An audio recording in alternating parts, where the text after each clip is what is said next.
tanggung jawabnya mungkin gini, ya udah ini karena mungkin kelalaian kita, Bu, Pak, anak ibu bapak harus dibedah. Ya memang bedah ini jalan yang terbaik. Ya kita freekan kayak, atau mungkin dia kasih eh, kontrol gratis, atau mungkin dia kasih obat. Terjadinya kelalaian seorang perawat di rumah sakit ternama di Bekasi pada saat ML dirawat di kamar deluxe lantai 4. Salah satu perawat yang berinisial S telah memasukkan beberapa obat kepada ML pasien anak yang berusia 8 bulan melalui infus. Perawat yang berinisial S menyuntikkan obat kepada ML. Kemudian ML menangis tiada henti. Saat orang tua anak tersebut menanyakan kepada si perawat tersebut, beberapa saat kemudian tangan anak tersebut bengkak, lalu orang tua ML memegang tangannya. ML tiba-tiba kaku dan membiru, saat infus dilepas dan tangan bayi tersebut bengkak dan keras, dan sangat disayangkan perawat tersebut tidaklah meminta maaf kepada orang tua bayi tersebut, atas kelalaian perawat yang berinisial S. Si bayi tersebut yang berinisial ML menjalani bedah untuk memasang infus lewat ketiak, dan orang tua si bayi pun telah mengocek kantong lagi sebesar Rp5.500.000 untuk biaya bedah tersebut dan juga terjadi penambahan biaya kamar sebesar Rp1.500.000. Setelah kejadian kelalaian perawat tersebut dari pihak manajemen hanya meminta maaf dengan membawa parsel buah sebagai perminta maafan, akan tetapi pihak manajemen tidak memikirkan betapa khawatirnya orang tua bayi tersebut, sedangkan orang tua si bayi disuruh membayar biaya rumah sakit full tanpa ada keringanan apalagi kompensasi sedikit pun. Dengan kejadian tersebut orang tua bayi sangat kecewa karena yang dianggap rumah sakit tersebut adalah rumah sakit ternama di kota Bekasi. Mega dan Susi, Kompas 86 TV melaporkan. Kalau memang baik-baik saja, mana mungkin kita bisa kayak gitu. Ya kita masuk ke rumah sakit kita udah tahu mau bagus, rumah sakit pasti mahal. Tapi ini udah mengalami kerugian, pelayanannya lambat. Soal selang ya. Saya bilang lambat karena punya bukti. Kita bicara pakai buktinya. Apa nih buktinya? Suster lambat ngasih selang sampai dokter bilang, kenapa anak sesak kayak gini tidak pakai saturasi secara rutin, tidak dipakai saturasi oksigen loh, tidak dicek saturasinya, 1 hari itu tidak cek. Jadi memang ya saya benar-benar kecewa gitu, benar-benar kecewa. Tidak ada itikadnya, tidak itikat baik dari suster yang minta maaf, mengakui kesalahan ke orang tua pasien, dan untuk rumah sakit tersebut pun ya nggak ada juga itikat baiknya gitu deh Mbak. Oke, saya tanya lagi ya Mbak ya, untuk pihak rumah sakit tidak ada sama sekali untuk kompensasi sama sekali untuk pihak keluarga atau gimana Mbak? Memang di hari kedua malam saya enggak, jadi berarti setelah Rabu kejadiannya, hari Kamis mereka ngantarkan parcel buah satu dan bertanya kabar tentang anak saya, nanyakan bilang parcel, wujud minta maaf gitu. Ya kan nggak mungkin saya tolak, pasti saya terima. Nggak pun dia buat salah, tamu pun datang ke sini ngasih parcel, ya kan? Nggak pun buat salah, tamu datang ke sini pun bawa parcel. Saya nggak bilang itu tidak bagus ya, itu mungkin itikat mereka lah ngasih saya parcel. Cuman kan bukan dari sekedar parcel, masalah selesai gitu. Mana nih tanggung jawabnya? Ya mungkin maaf nih, mungkin ya apa ya, tanggung jawabnya mungkin gini, ya udah ini karena mungkin kelalaian kita, Bu, Pak, anak ibu bapak harus dibedah. Ya memang bedah ini jalan yang terbaik. Ya kita freekan kayak, atau mungkin dia kasih kontrol gratis, atau mungkin dia kasih obat-obatan yang baik. Jadi gini, ketika anak saya itu bengkak tangannya, saya bilang ini bagaimana mengeluarkan bengkaknya, katanya keluar dari pipis. Ya kita juga tahu, kita kelebihan suntik vitamin C aja pun keluar dari pipis, makanya nggak boleh suntik vitamin C itu terlalu banyak kan. Tapi itu kita tahu gitu, karena obat. Artinya saya mundur nih sehari, artinya kamar juga terhitung sehari tanpa ya saya istirahat aja gitu. Mengalami kerugian ya Mbak ya? Mengalami kerugian, ini mengalami kerugian, mengalami kekecewaan, ya kelalaian juga kan. Itu saya ngapain, saya 2 hari nggak tidur nih ya Mbak, 2 hari nggak tidur gara-gara anak saya rewel karena tangan kanannya sakit, tangan kirinya pun harus dibedah. Kenapa harus dibedah, saya tanya sama dokter, karena dokter bilang, dokter subspesialis nih, bukan dokter umum atau dokter IGD, yang pegang anak saya subspesialis, dia bilang kalau ibu memilih sama suster lagi akan terjadi 2 kali Bu seperti ini, karena ini bukan kejadian cuma sekali. Saya kaget dong. Dari dokter sendiri bilangnya seperti itu ya Bu? Iya, itu disaksikan suster dan kepala suster ya saat itu ya. Memang dokter itu juga marah gitu, karena anak sekecil ini nggak harus dibedah lah. Kalau untuk diinfus kan nggak ada pernah kita dengar anak demam bayi masuk bedah ya supaya diinfus, kan itu nggak ada ya. Iya, karena Apalagi insiden ini ya Bu. rumah sakit bukan rumah sakit yang saya bilang tadi, bukan rumah sakit abal-abal. Nah jadi memang dok, saya nggak terima memang anak saya harus dibedah, karena saya pikir dia harus di ruang NICU, dia harus sendirian, dia harus di bius lokal. Saya pikir nggak mau lah gitu. Pas saya tanya, harus Bu, supaya karena ini obat-obatannya nggak bisa pakai oral, nggak bisa di switch oral, harus pakai injek. Jadi intinya daripada 2 kali kejadian, 2 kali mengalami yang aneh-aneh gitu, biarlah anak saya ditangani dokter spesialis bedah. Dan itu nominalnya juga tidak sedikit nominalnya. Kita bukan bicara nominal. Kalau bicara nominal anak saya nggak jadi korban nggak apa-apa, dibilang di awal, Bu, supaya aman, anaknya nggak kenapa-kenapa, gerak-gerak goyang-goyang juga aman, infus nggak goyang-goyang, ibu bayar sekian juta ya, kita nggak ada masalah. Namanya kita mau kualitas, kita pasti ada harga. Ini udahlah anak saya korban, mahal pula, dibedah pula, dijahit pula. Bayi saya harusnya nggak dijahit, tapi memang qadarullah. Cuman ya qadarullah pun mana pertanggungjawabannya? Itikat rumah sakit, inti daripada inti, itikat rumah sakitnya pas di akhir ketika kita sudah selesai kita sudah selesai billing, tutup billing, terus billing, apa dispensasinya?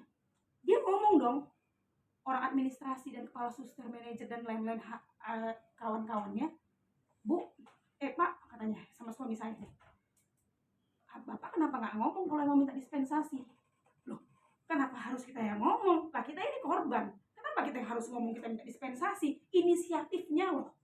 Andailah ini terjadi pada anaknya, coba difikirkan bagaimana. Untungnya ibu saya nggak tidur. Kalau ibu saya saat itu tidur, saya rasa ya kita nggak tahu apa yang terjadi gitu ya. Jadi memang saya kecewanya, titik kecewa saya sama rumah sakit tersebut adalah suster itu saya panggil, dia nggak datang. Akhirnya saya panggil temennya, saya bilang, mana suster yang kemarin? Dia datang, akhirnya dia datang, dia cuma bilang, oh jadi seperti ini ya Bu. Iya, aduh mungkin tadi saya nggak lihat. Dia tidak ada bilang maaf. Setelah itu pun suster-suster yang lain yang datang untuk ya bilang maaf, bilang ini, bilang itu gitu.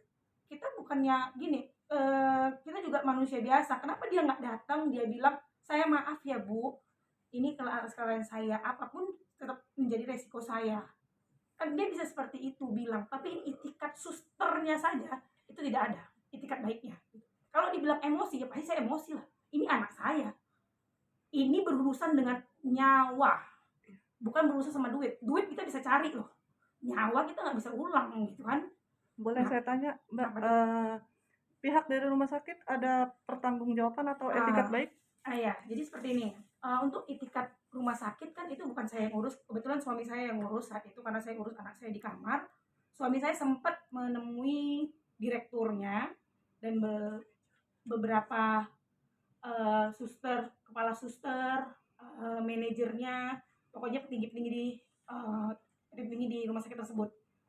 Jawabannya cuma memang ya nanti kita diskusikan lah Pak untuk dispensasinya atau pertanggungjawaban dari kita.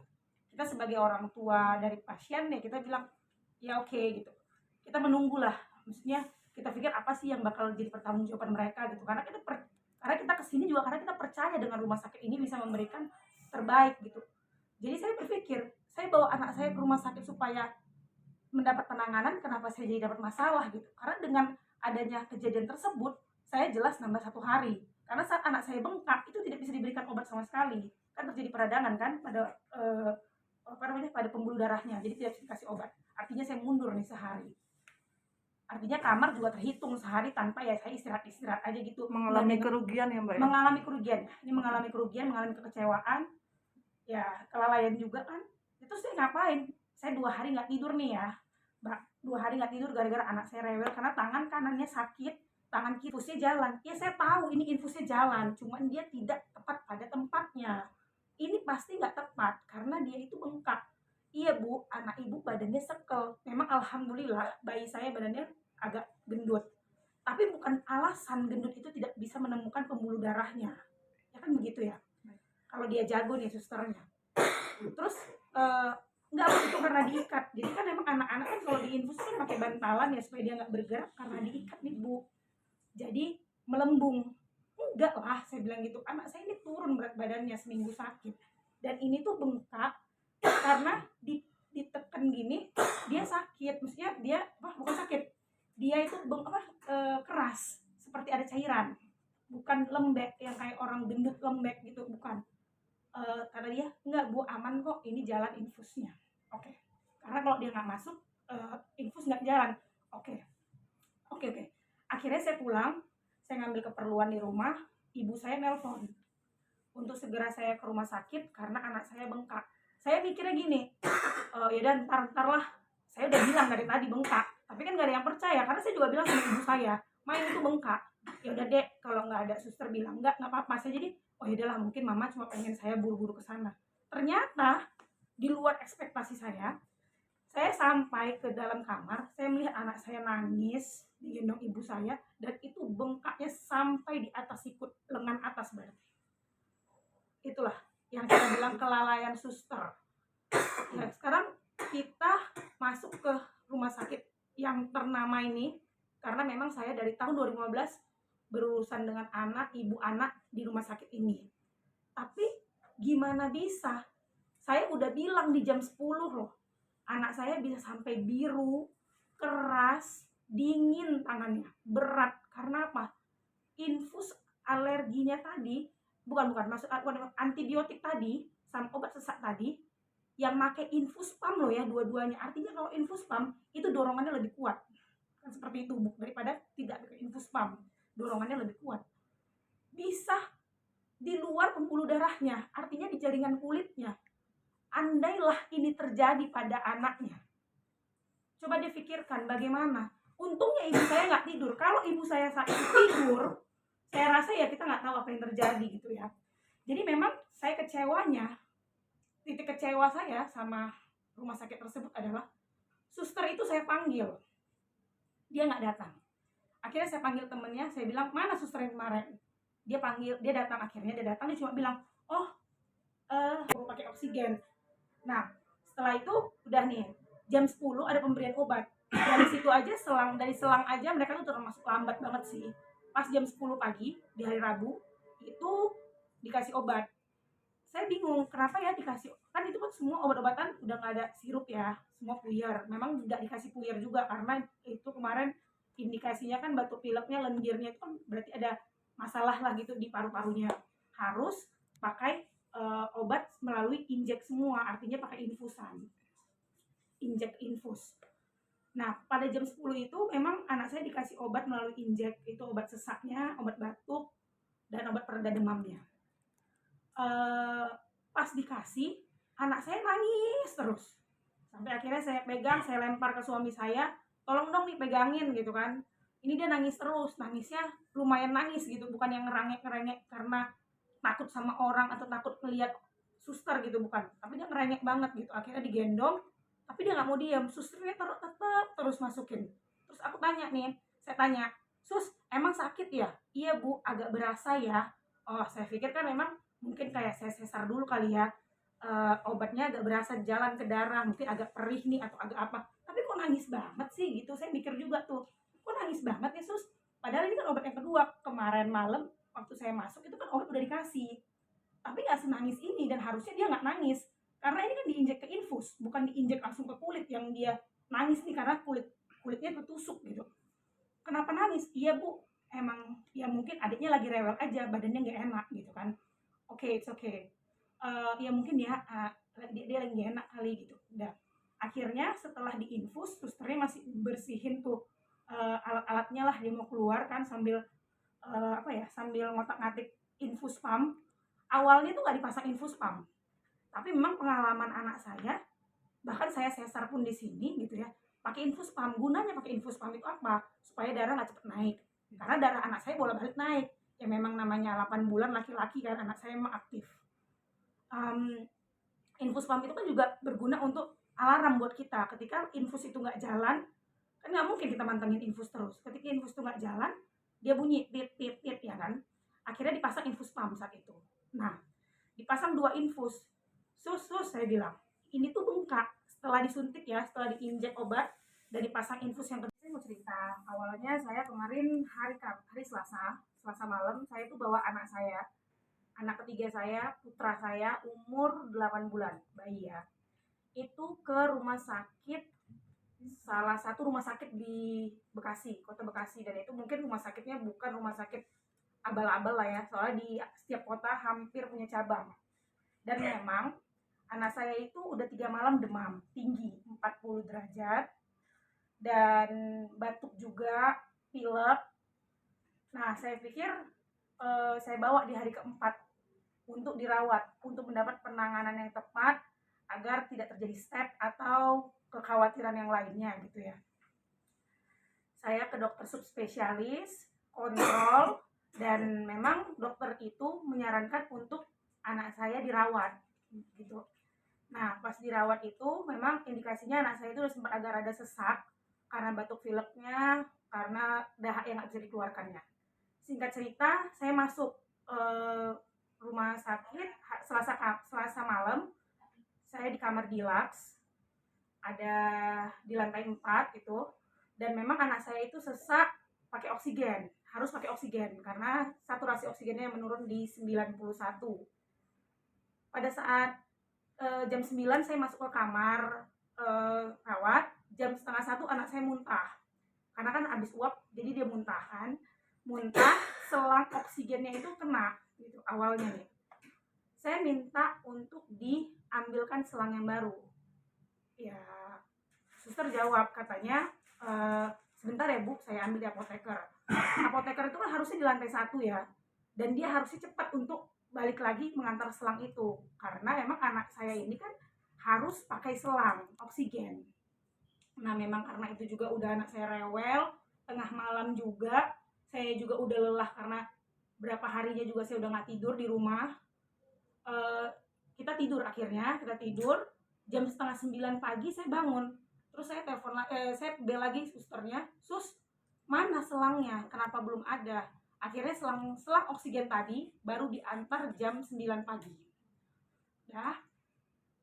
Dan selang oksigen tadinya itu pun bukan langsung dipasangkan ke tabungnya dan kepasangkan ke hidung bayinya, enggak, tapi dia taruh masih dalam plastik dan di meja rias. Pemikiran saya yang gimana ya, oh iya mungkin bayi saya udah sehat kali ya gitu, maksudnya mungkin bayi saya juga udah nggak perlu oksigen kali ya, karena memang saya kan juga nggak tahu kalau misalnya bayi saya ini juga ternyata udah sesak, makanya